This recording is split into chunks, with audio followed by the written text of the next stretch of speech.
Daily life is a spiritual sport, a struggle to best ourselves and to realize our highest purpose.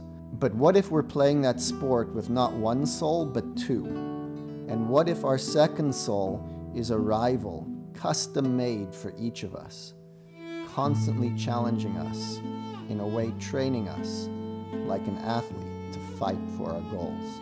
That's what the ancient Kabbalah masters taught, and they provided a clear system that anyone can learn and implement. That's what I'm writing about and want to tell you about briefly in this tale of two souls. I was looking for a lot of answers, and every one that I went to, I wasn't getting any answers, basically. I had started with Googling Kabbalah in the Dallas-Fort Worth area, and immediately one of Rabbi Dan Lewin's videos popped up. I watched the whole thing, and then I watched another one. Anything good in life takes work. You're not going to find that bliss and that relationship with God by just surrendering. They might use the word like pop psychology or something, but that wasn't the approach here. Pop psychology, pop Kabbalah, spirituality, visualize what you want, surrender and empty your mind, and everything is one and beautiful. A lot of those books and the promise of enlightenment, what that's really missing is the inner fight.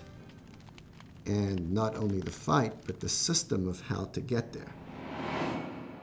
This idea of spiritual search and this idea of competition, at first glance, they've got nothing to do with each other.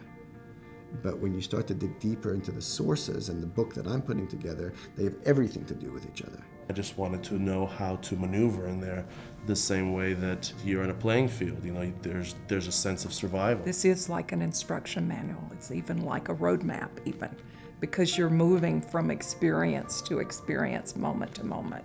It's not so much that a body has a soul, but a soul has a body. If it's true that someone has an opponent and has obstacles, it doesn't give you a map to overcome those obstacles.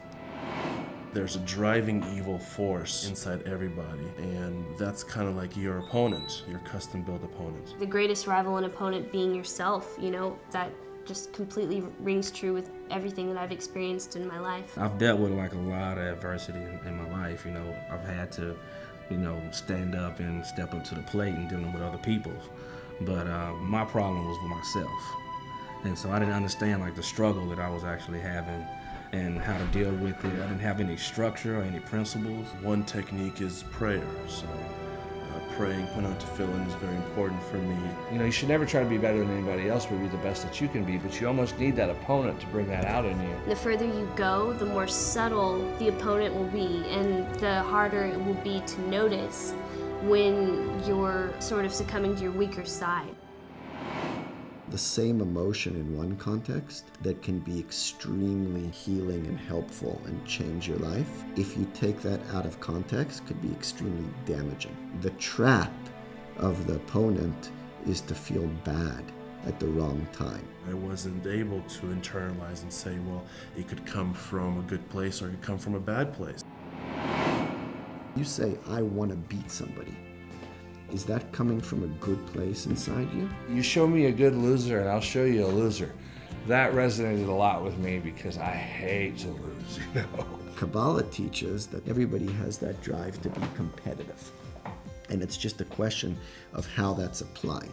And if you can find a way to awaken that part, that competition, applied in the right context, that's the difference between you accomplishing your dreams and potential or failing with some addiction or some flaw that you have or some selfishness and so forth.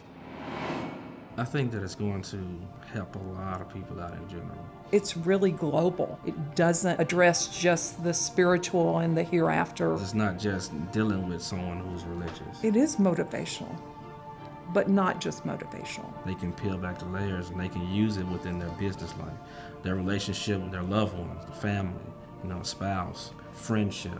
I mean, there's just so many different ways that this book applies to you that I don't see it having the limitations that other books have. It's going to be life-changing, and it's going to be a book that I keep around, you know, and I can hold on to, you know, and continue to reference throughout my life. This is something that I've been working on for more than 10 years. I've been teaching this at university. I've been teaching this in adult education classes around the community. I've seen the effects. There's no doubt in my mind that this is going to change people's lives and reach a broad audience. The only question now is how soon that's going to happen with the funding. And that's where I really need people's help to make this project happen.